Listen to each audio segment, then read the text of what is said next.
चलो देखो, इतिहास जानने के स्रोत, इतिहास जानने के कौन कौन से स्रोत हैं?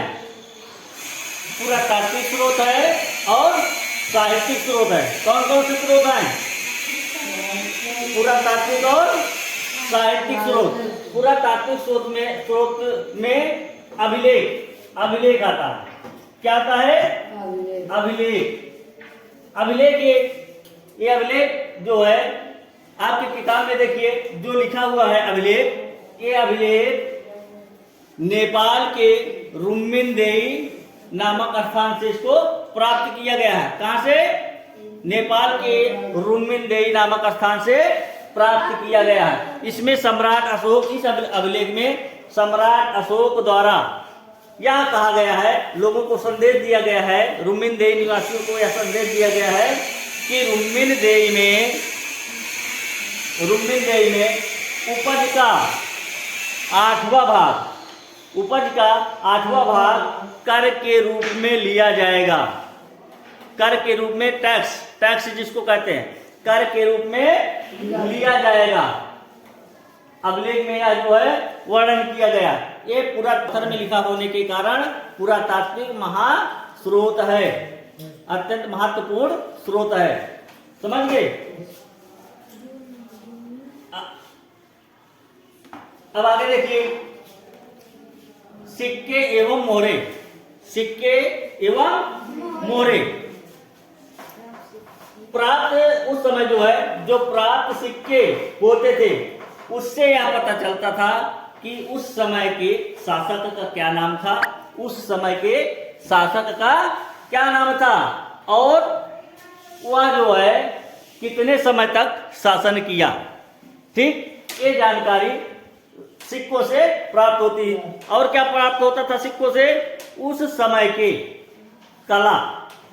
कलाकारी, इस सिक्के पे जो बनावट होती थी, जो कुछ बना होता था, उससे यह पता चलता था कि उस समय की कला किस तरह की थी। और उनके बनावट, जो सिक्के बनावट होते थे, उस धातु के बारे में भी पता चलता था। और उस धातु से उस राजा की स्थिति के बारे में पता चलता, आर्थिक स्थिति के बारे में पता चलता था कि ये सिक्का जो है सोने का बना हुआ है कि चांदी का बना हुआ है कि तांबे का बना हुआ है या फिर मिश्रित धातु का बना हुआ है। इसकी जानकारी उस समय के सिक्के से इतिहासकार प्राप्त करते हैं। फिर मोहरे, सिक्के हो गया, मोहरे क्या है? मोहरों से यह पता चलता था कि हड़प्पा कालीन निवासियों का व्यापार किस देश के साथ होता था। तो ये सिक्के जो है, मोहरे जो है, मेसोपोटामिया में भी पाया गया। सेम हड़प्पा में जो मोहरे मिली हैं, सेम यही मोहरे मेसोपोटामिया में मिले हैं। तो इससे यह पता लगाया जा सकता है कि हड़प्पा और मेसोपोटामिया के बीच जो व्यापारिक संबंध था वो उसकी जानकारी प्राप्त होती है कि हड़प्पा और मेसोपोटामिया के बीच व्यापारिक संबंध था। ठीक, मोहरों पर जो है ये व्यापार करते थे, तो इससे पता चलता है कि जब ये अपना सामान वहां पर भेजते रहे होंगे तो जो भी बोरी वगैरह लिए रहे होंगे उस पर क्या करते थे, उसको बंद करके उस पर अपनी मुहर लगाते थे। तो इससे जो है इनके सामान की जानकारी होती कि किसका सामान है, किस व्यापारी का सामान है और किस जगह का सामान है। ठीक, इस मोहरों से ये पता चलता है। धौलावीरा क्या? धौलावीरा जो है ये हड़प्पा सभ्यता का एक स्थान है। धौलावीरा हड़प्पा सभ्यता का एक स्थान है जो कहां पर स्थित है? जो गुजरात में स्थित है। कहां पर? गुजरात में स्थित है। यहां से ये पता चलता है कि उस समय के नगरों का निर्माण कैसे हुआ था। ठीक, उस समय के नगरों का निर्माण कैसे हुआ था और पानी निकलने की व्यवस्था कैसे थी, ये दर्शाता है ये धौलावीरा कि जो उस समय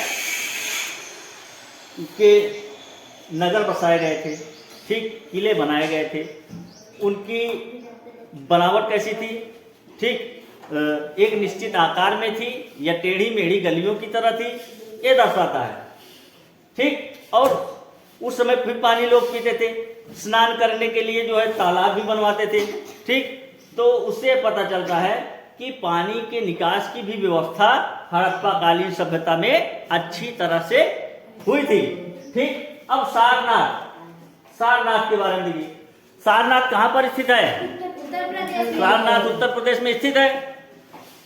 तो सारनाथ का स्तूप किसने बनवाया था?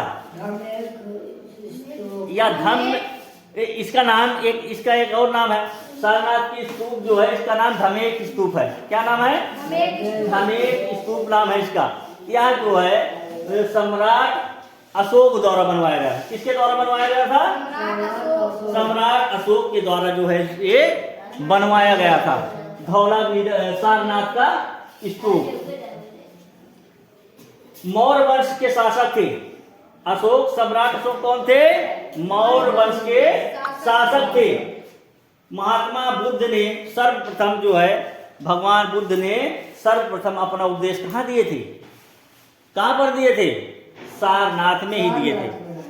महात्मा बुद्ध सबसे पहले अपना उपदेश सारनाथ में दिए थे, ठीक। ये हो गया पूरा तात्विक स्रोत। अब चलो देखते हैं साहित्यिक स्रोत। साहित्यिक स्रोत में, साहित्यिक स्रोत में पहले लोग किस पे लिखा करते थे? ताड़पत्र, भोजपत्र, ताम्रपत्र और चमड़े की पटों पर, लकड़ी की पटों पर, ठीक है, लिखा करते, अपने अभिलेखों को लिखा करते थे। इसके साथ साथ कुछ ऐतिहासिक ग्रंथ से भी लोगों के बारे में, कुछ ऐतिहासिक ग्रंथों से भी लोगों के बारे में और उनके रहन सहन के बारे में, लोगों के बारे में, उनके रहन सहन के बारे में, उनके खान पान के बारे में, जो लोग क्या क्या खाते थे इत्यादि के बारे में जानकारी जो है इन साहित्यिक स्रोतों से हमें प्राप्त होती है। समझ गए? जैसे अभी आगे बताया जाएगा, धार्मिक साहित्यिक स्रोत में क्या क्या थे? धार्मिक स्रोत थे और धर्मेतर साहित्य थे। विदेशी यात्रियां, कौन कौन से विदेशी भारत में आए थे, ठीक, ये सारी चीजें मैं बताने चल रहा हूं। चलिए देखिए, वेद, साहित्यिक स्रोत में वेद आता है, रामायण आता है, महाभारत आता है और जैन एवं बौद्ध साहित्य भी आता है और जातक कथाएं भी इसी में आती थी। वेद में क्या दर्शाया गया? वैदिक सभ्यताओं के बारे में दर्शाया गया। वेद में वैदिक सभ्यताओं के बारे में दर्शाया गया है। अब देखिए रामायण एवं महाभारत, रामायण एवं महाभारत। रामायण किसने लिखा है? वाल्मीकि ने। रामायण को वाल्मीकि ने लिखा है और महाभारत को किसने लिखा है? वेद व्यास जी। रामायण के रचयिता वाल्मीकि जी और महाभारत के वेद व्यास जी हैं, ठीक। रामायण में क्या किया गया है? रामायण जो है महाकाव्यकालीन समाज के बारे में, महाकाव्यकालीन समाज के बारे में दर्शाया गया है, बताया गया है। और जैन एवं बौद्ध के बारे में, जैन एवं बौद्ध साहित्य के बारे में क्या दर्शाया गया है? उस समय की 6ठी शताब्दी ईसा पूर्व की राजनीतिक, सामाजिक, धार्मिक स्थिति के बारे में बताया गया है जैन एवं बौद्ध साहित्य में, ठीक। इसमें भी जातक कथाओं में धार्मिक सामाजिक स्थिति के बारे में बताया गया है, ठीक। अब चलिए धर्मेतर साहित्य। धर्मेतर साहित्य क्या है? उस समय अर्थशास्त्र की रचना की, एक अर्थशास्त्र की रचना किसने की थी? कौटिल्य। जिसको क्या कहते थे? चाणक्य। कौटिल्य को चाणक्य के नाम से भी जाना जाता है, ठीक। और राजतरंगिणी की रचना किसने की है? कल्हड़।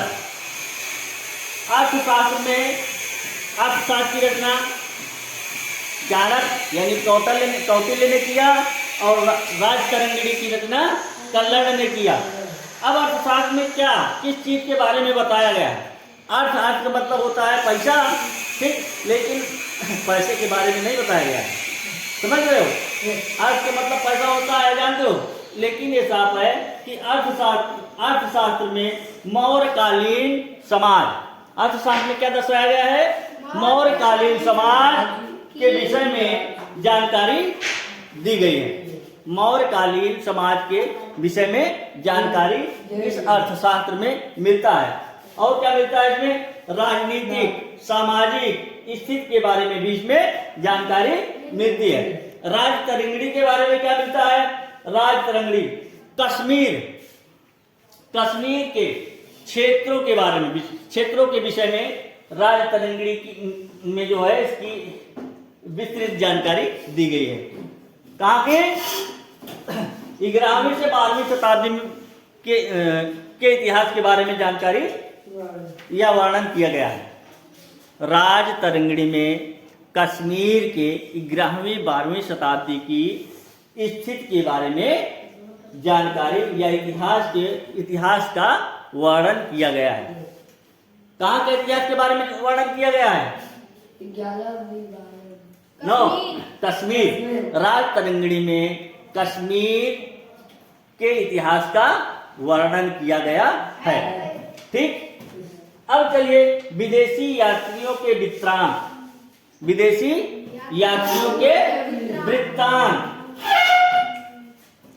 इसमें सबसे पहले इंडिका लिखा है। क्या लिखा है? इंडिका की रचना किसने की थी? मेगास्थनीज ने की थी। किसने की थी? इतिहास में विदेशी यात्रियों में इंडिका की रचना करने वाले का नाम मेगास्थनीज था। क्या था? मेगास्थनीज था। मेगास्थनीज ने किसके बारे में इंडिका में किसके बारे में बताया है? यात्रा विवरण नहीं दिया गया इसमें। मेगास्थनीज जो है चंद्रगुप्त मौर्य के समाज की स्थिति के बारे में अपनी इंडिका नामक पुस्तिका में वर्णन किया है। किसके समय की? चंद्रगुप्त मौर्य के बारे में वर्णन किया गया है इंडिका में, ठीक। अब कुछ विदेशी यात्री थे, इनके नाम देखो। विदेशी यात्रियों में एक थे फायान। कौन थे? चीनी यात्री फायान। कौन था? चीनी यात्री फायान भारत आया। किस लिए आया था जानते हो? वह जो है बौद्ध धर्म की स्थिति को जानने के लिए आया। यहाँ बौद्ध धर्म के ग्रंथों की जानकारी लेने आया था। उनके बारे में वो बौद्ध भिक्षु था जो चाइना का रहने वाला था। वो यहाँ पर बौद्ध भिक्षु आया फायान, और आने के बाद फो क्यू की नामक किताब लिखी। कौन सी बुक लिखी? फो क्यू की नामक पुस्तक लिखी। इसमें जो है उसने फिर एक वेनसांग आया। कौन आया? फायान के बाद कौन आया? वेनसांग आया। भारत कौन आया? वेनसांग। वो भी कौन था? चीनी यात्री था। चीनी यात्री था जो भारत आया। वो भी बौद्ध भिक्षु ही था, बौद्ध धर्म को मानने वाला था, बौद्ध धर्म का अनुयायी था। हर्षवर्धन के समय में यह जो है एक किताब लिखी जिसका नाम क्या था? सीयूकी। इस सीयूकी किताब में उसने हर्षवर्धन के शासन काल का वर्णन किया। हर्षवर्धन के शासनकाल का वर्णन किया है, ठीक। ये था इतिहास जानने का साधन, स्रोत, पुरातात्विक स्रोत, साहित्यिक स्रोत में, पुरातात्विक स्रोत में अभिलेख, सिक्के और कुछ स्थानों के नाम और धार्मिक स्रोत में वेद, पुराण, रामायण, जैन साहित्य, बौद्ध साहित्य, जातक कथाएं, फिर धर्मेतर साहित्य में अर्थशास्त्र आता है, राजतरंगिणी आता है, फिर उसके बाद विदेशी यात्रियों के वृत्तांत आते हैं, कौन कौन विदेशी यात्री है, मेगास्थनीज, फायान, वेंसान, ये सब आते हैं। ठीक, इसके बारे में अब कल लिखवाया जाएगा आप लोगों को। इतना समझ लीजिए, एक बार किताब को आप लोग बढ़िया से पढ़ लीजिएगा, ताकि मैं जो बताया हूँ इसको मैं पूछने लगूं तो इसको आप लोगों को बताना पड़ेगा। ठीक, घर पे जाया करो, थोड़ी देर किताब रीड कर